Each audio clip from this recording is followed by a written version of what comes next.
ना इधर ना उधर, सीधे मुद्दे पर नजर। और क्या है आज की खबर, आप देखना शुरू कर चुके हैं न्यूज़ 18 पुनीत के साथ। रशिया और अमेरिका के बीच अब स्थितियां जो हैं वो तनातनी वाली होती जा रही हैं और बढ़ती ही जा रही हैं। ये दरअसल स्थिति में बदलाव उस बयान से आया है जब ट्रंप ने कह दिया था कि पुतिन आग से खेल रहे हैं और अगर मैं नहीं होता तो स्थितियां कुछ और होती और रूस को बहुत नुकसान झेलना पड़ता। क्रेजी पुतिन भी कह दिया गया और उसके बाद ट्रंप के ऊपर भी निशाना साधा गया और यह कहा गया कि हम एक ही चीज़ जानते हैं और वो बहुत बुरी है, जो कि है थर्ड वर्ल्ड वॉर। इस बीच एक नया बयान सामने आया है।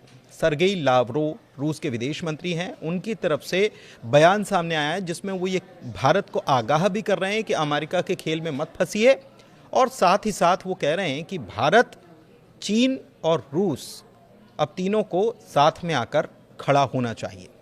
तो एक नई चीज़ या नए तरीक़े से पूरी दुनिया में नया खेमा बनाने की कोशिश हो रही है, और क्या भारत इस खेमे में शामिल होने वाला है, इसी मुद्दे पर खबर आई है और इसी मुद्दे पर आज हम चर्चा करने वाले हैं। मेरे वरिष्ठ सहयोगी अंकुर त्यागी जी मौजूद हैं, सीधे उनके पास चलते हैं और भारत की पोजीशनिंग की बात करते हैं कि भारत क्या ऐसा कर सकता है, क्योंकि रूस, चीन और भारत तीनों साथ में आकर खड़े हो जाएं और ये ब्रिक्स को लेकर भी जो नींव पड़ी थी, वो कुल मिलाकर रूस की मंशा यही है कि पश्चिम बनाम पूरब कर लिया जाए। नहीं, ये आइडिया तो काफ़ी पुराना है और उस पर काफ़ी काम भी हुआ एक बार, लेकिन साल 2020 में यानी कि 2020 में जो गलवान हुआ, गलवान के बाद ये पूरा मामला ट्रैक से उतर गया। लेकिन उससे पहले ये ट्रैक पे था और इसमें काफ़ी अच्छी अच्छी बातें हुई और उसमें ये भी हुआ कि भाई अगर रूस, चीन और इंडिया मिल के काम करते हैं तो ये काफ़ी हद तक अमेरिका का और यूरोप का काफ़ी दबदबा पूरी दुनिया में कम हो जाएगा, और जो हो भी सकता था। लेकिन इसमें अभी भी बहुत सारी बुनियादी प्रॉब्लम्स हैं, फंडामेंटल इश्यूज़ हैं।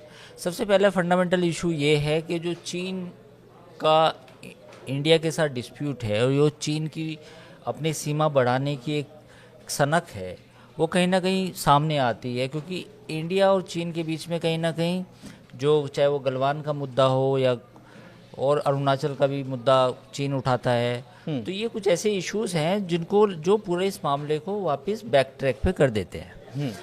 अब रशिया क्यों चाहता है? रशिया जो अपना ऑयल है सबसे ज़्यादा वो चीन को देता है, इंडिया को भी देता है, वो काफ़ी डिस्काउंटेड रेट पे देता है। तो भविष्य में भी अगर इंडिया, रशिया और चाइना के बीच में कोई साझेदारी होती या वो बढ़ती, तो उसमें रशिया का जो सस्ता ऑयल है वो दोनों कंट्रीज़ को मिलता, और जैसा कि आपको मालूम है कि दोनों डेवलपिंग कंट्री है और जो एनर्जी की रिक्वायरमेंट है वो काफ़ी बड़ी है। दोनों इमर्जिंग इकोनॉमी है, जीडीपी भी दुनिया में दोनों कंट्रीज़ का सबसे ज़्यादा है, चाहे वो चीन हो चाहे वो इंडिया हो। अब इसी को बैलेंस आउट करने के लिए अमेरिका ने क्वाड में इंडिया को शामिल किया है। और क्वाड भी एक एंटी चाइना ग्रुप है और ये एंटी यूएसए ग्रुप है। अब इंडिया के सामने हमेशा ये प्रॉब्लम रहती है कि हम क्या करें। तो कहीं ना कहीं फिर एक स्ट्रेटजी का जो इंडिया अपनाता है को बैलेंसिंग करता है। एक तरफ क्वाड है तो वो क्वाड में भी जाता है, ब्रिक्स में भी जाता है, और दूसरा ब्रिक्स में भी जाता है। डोनाल्ड ट्रंप की अगर बात करें, जो अमेरिका के प्रेसिडेंट हैं, वो ब्रिक्स को बिल्कुल पसंद नहीं करते। उन्होंने जैसे ही वो दोबारा सत्ता में आए तो उन्होंने कहा कि ब्रिक इज डेड, है ना, कि ब्रिक खत्म हो गया है। वो डी डॉलराइजेशन की चिंता उनको सता रही थी, सब वो भी है। लेकिन ऐसा भी नहीं है। देखिए, इसमें ये बेसिकली एक ऐसा संगठन है, ब्रिक हो या क्वाड हो, विरोधाभासों से भरे हुए हैं, खासतौर पर इंडिया को लेके। इंडिया ट्रेड बहुत करता है चाइना के साथ, लेकिन ट्रस्ट नहीं है, म्यूचुअल ट्रस्ट नहीं है। रशिया के साथ सबसे ज़्यादा हथियार खरीदे जाते हैं, लेकिन लेकिन जब टेक कंपनियों के निवेश की बात आती है तो फिर वो अमेरिका पे हमारी डिपेंडेंसी आ जाती है, और फिर अमेरिका में हमारे सॉफ्टवेयर जो एक्सपोर्ट है वो सबसे ज़्यादा है, तो वो फिर सामने आता है। तो ये बेसिकली बैलेंसिंग एक्ट है, कभी ऊपर जाएगा, कभी क्वाड ऊपर जाएगा, कभी ब्रिक ऊपर जाएगा, कभी हम रशिया के करीब जाएंगे, कभी दूर जाएंगे। तो मुझे लगता है कि ये चलता रहेगा। लेकिन सबसे महत्वपूर्ण चीज़ जिसके ऊपर मैं पॉइंट आउट करना चाहूँगा पुनीत, वो ये है कि जनवरी 20 यानी कि 20 जनवरी जब डोनाल्ड ट्रंप ने अमेरिका के एज ए प्रेसिडेंट ओथ ली, उसके बाद अमेरिका से इंडिया को वो सपोर्ट नहीं मिला है किसी भी मोर्चे पर जो एक एक्सपेक्टेड था। डोनाल्ड ट्रंप बहुत अच्छी अच्छी बातें कहते हैं, वो कहते हैं कि prime minister Narendra Modi is my friend, but जब वो काम करने की बात आती है तो उस तरीके से इंडिया को एज ए China+1 देखना कि चाइना को काउंटर इंडिया करेगा, उस तरह की रियायत इंडिया को नहीं मिली है। एक चीज़ है कि रियायत इंडिया को नहीं मिली है। भारत का हम ये कहते हैं कि पूरी दुनिया में भारत का दबदबा बढ़ा है पहले के मुकाबले, लेकिन क्या इस पोजीशन में है China+1 जब कहा जाता है, या Russia plus China plus India, तो वो उसमें उसकी भारत की अगर पंक्ति की बात करें तो वो तीसरी पंक्ति में आ रहा है ना। नहीं, वो तो ठीक है, आप उसे जीडीपी पे देखें तो ठीक है, लेकिन इंडिया को अभी किस चीज़ की ज़रूरत है मैं आपको बताना चाहूँगा। China+1 का मेरा मतलब यहाँ पे ये है कि जो मैन्युफैक्चरिंग इंसेंटिव हैं जो अमेरिका से हमें मिलने चाहिए थे, वो उतनी रफ्तार नहीं है। उस इंसेंटिव का मेरा मतलब ये है कि जो सेमीकंडक्टर आपने देखा होगा सरकार बहुत प्रोत्साहित कर रही है, उसमें सरकार इंडियन गवर्नमेंट की पॉलिसी ज़्यादा जिम्मेदार है, बजाय इसके कि अमेरिका ने छूट दी हो अमेरिकन कंपनीज को कि आप जा सकते हो, आप इंडिया में प्लांट लगाओ चाइना की बजाय। वो चाइना से आउट हुई, वो चाहे वियतनाम लगा ले, फिलीपींस लगा लें, या फिर इंडिया लगा लें, या थाईलैंड लगा लें, उससे अमेरिका को ज़्यादा फर्क नहीं पड़ रहा। मेरा पॉइंट क्या है, मेरा पॉइंट ये है कि डिफेंस की जो कंपनी है उनको, वो अमेरिकन जो कंपनियां हैं वो मेक इन इंडिया में शामिल होने से उस तरह की छूट नहीं है। सेमीकंडक्टर की जो कंपनियां हैं उनको भी बहुत ज़्यादा निवेश करने की छूट नहीं है। एप्पल को लेके डोनाल्ड ट्रंप ने जो कहा वो भी आपने देखा। फिर आते हैं सबसे बड़ी एक इंडस्ट्री है केमिकल की। चाइना दुनिया में सबसे ज़्यादा केमिकल प्रोड्यूस करता है पूरी दुनिया में, चाहे वो केमिकल दवाओं में यूज दवाओं का हो या चाहे कोई वो किसी भी प्रकार का हो। तो उसके लिए भी अमेरिकन कंपनियां उस तरह से इंडिया को नहीं देख रही, क्योंकि इंसेंटिव अमेरिकन गवर्नमेंट की तरफ से नहीं मिल रही। ये जब अमेरिका, तो जब ये सारी चीज़ें आती हैं तो फिर भारत को लगता है कि क्यों ना मैं ब्रिक में बातचीत करता रहूं, वहाँ से मैं अपना क्यों एक तरह से संबंध खराब करूं। तो फिर ये वही है कि ये बैलेंसिंग रहता है, विरोधाभास भी है इसमें, सब कुछ है। नहीं, लेकिन भारत हमेशा से गुट निरपेक्षता वाली स्थिति में हमेशा से रहा है कि हम किसी गुट में नहीं हैं, और ये गुटबाजी की बात हो रही है। और इस अभी की जो मौजूदा परिस्थिति है वर्ल्ड ऑर्डर में, इसमें गुट निरपेक्षता वाली धारणा या उसके ऊपर जो काम भारत करता आया है, क्या उसकी पोजीशनिंग अभी सही है, और क्या ये भारत इसको बरकरार रख सकता है क्या? क्योंकि चाइना और रशिया के बीच में तो बहुत अच्छे संबंध हुए हैं बहुत बीते दिनों में। देखिए, पिछले कुछ दिनों से जो पॉलिसी आई है इंडिया की, अडॉप्ट की है, वो ये है कि India will see on interest. वो चाहे हम किसी से बात करें, किसी के साथ टेबल पे बैठें, हमें अपने हित देखने हैं, चाहे रूस के साथ बैठें, चाहे अमेरिका के साथ बैठें, चाहे चीन के साथ भी बैठें। तो जो आप गुट निरपेक्षता की बात कर रहे हैं, नॉन अलाइनमेंट मूवमेंट तो खत्म हो गया था काफ़ी सालों का। तो अब ऐसा कहना कि गुट निरपेक्ष होके आप कुछ इस दुनिया में कर पाएंगे, वो नहीं है। वो उसकी वजह ये भी एक ग्लोबलाइजेशन है, एक दूसरे पे डिपेंडेंसी है किसी ना किसी इंडस्ट्री की। आप लड़ाई भी लड़ेंगे लेकिन ट्रेड भी आपको करनी पड़ेगी, ऐसा भी है। तो वो तो स्थिति नहीं है।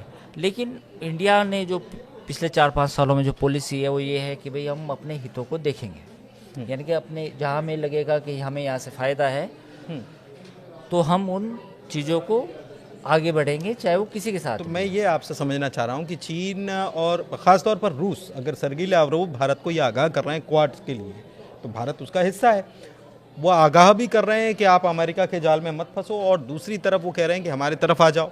तो हमारी तरफ आ जाओ, और भारत अगर अपने हित को देखते हुए अगर कोई ऐसा कदम, सीधा कदम नहीं उठाता, तो क्या ये भारत के लिए थ्रेटनिंग है? क्योंकि रशिया भी बहुत पास में है, आपका दोस्त तो है ही, लेकिन चाइना और रशिया अगर मिलकर करते हैं तो ये भारत के लिए क्या नुकसानदेह हो सकता है क्या? इसका फैसला जो रूस के विदेश मंत्री ने बात कही, उनका मामला ये था कि उन्होंने ये कहा था कि वो उलझाना चाहते हैं इंडिया को बेसिकली, मैं वही पूछ रहा है ना। वो इंडिया को उलझाना चाहते हैं ताकि वो ऐसे इमर्ज ना हो पाए। हूँ। उनके अपने तर्क हैं, लेकिन मुझे लगता है कि अगले 6 महीने क्रूशियल है।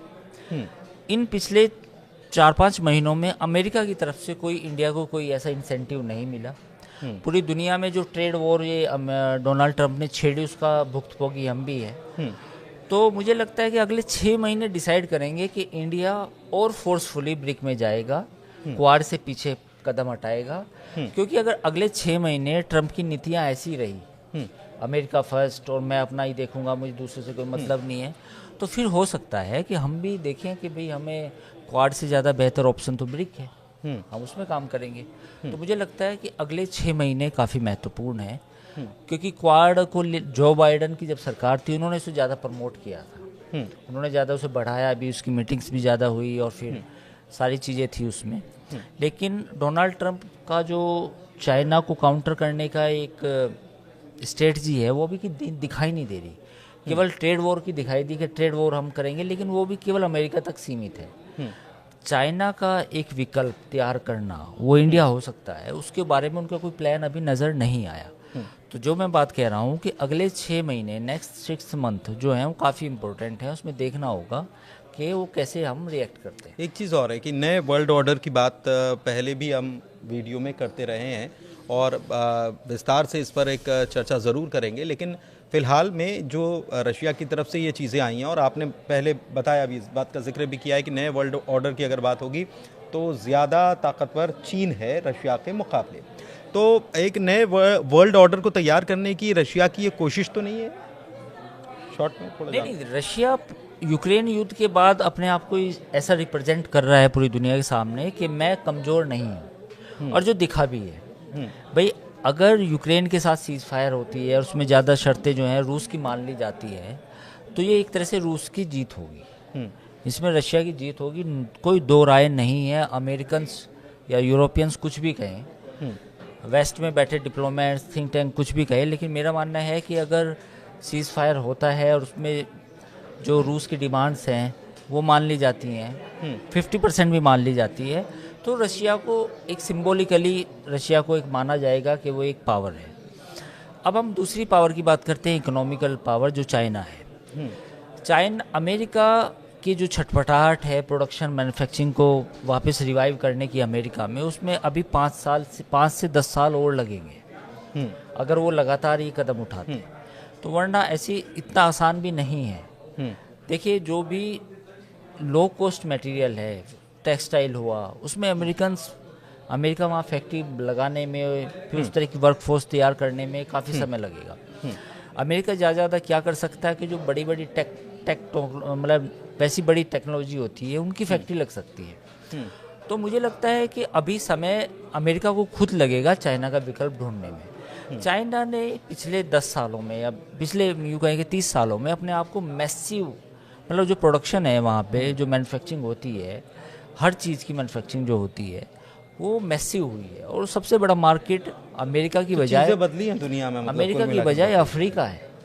चीन ने जिस तरह से अफ्रीका में अपने पैर पसारे हैं और अफ्रीकन कंट्रीज़ में जिस तरह वो एक्सपोर्ट करता है, वो कैपेसिटी अमेरिका के पास भी नहीं। तो ये मानना कि भाई चाइना को जल्दी वो कंटेन कर देगा अमेरिका, ऐसा पॉसिबल नहीं है। इंडिया एक ऑप्शन हो सकता है, लेकिन उस तरह अमेरिकन अभी भी इंडिया को एज ए स्ट्रेटजिक पार्टनर उस तरह से कंसिडर नहीं कर रहे जिस तरह से उन्हें चाइना को काउंटर करने के लिए करना चाहिए था। कर रहे हैं, बहुत सारी चीज़ों में सहयोग है, बट मैसिवली ऐसा कुछ नहीं है कि इंडिया के लिए भी कोई फ्री राइड है कि भाई हम यूएस का हमारे पे हाथ है और हम बस अब चाइना को पीछे छोड़ देंगे। ठीक है, तो कुल मिलाकर देखिए, चाइना की कोशिश, माफ़ कीजिएगा, रशिया की कोशिश जो है उसको आप समझ रहे होंगे, और वो चाहता है कि एक नई तरीके से इबारत लिखी जाए पूरी दुनिया में।